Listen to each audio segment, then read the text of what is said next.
Welcome to the Tech Egg. Don't get scrambled. Enjoy the video. You start by preparing both devices. Charge the watch to at least 50% and turn on phone Bluetooth. Open the official companion app on your phone and grant camera permission so it can scan. Once done, wake the watch and navigate to Settings Connectivity Pairing to display the QR code. Make sure your phone's camera is clean and steady. You'll use it immediately to scan the code, so position devices about 6-12 inches apart for a reliable read. You now scan the watch QR with the app Scan QR function. Center the code in the frame and hold steady until the app captures it. After scanning, the app shows a numeric pairing code.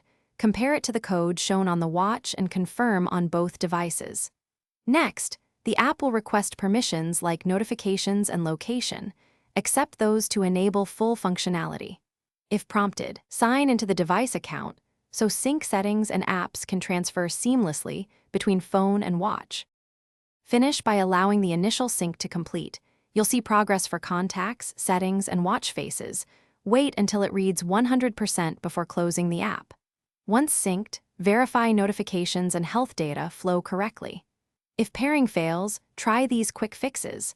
Restart both devices, clean the camera lens, or use the manual pairing code entry option in the app.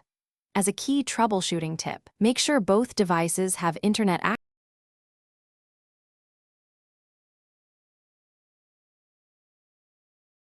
Thanks for watching. Consider subscribing if I helped unscramble your problems.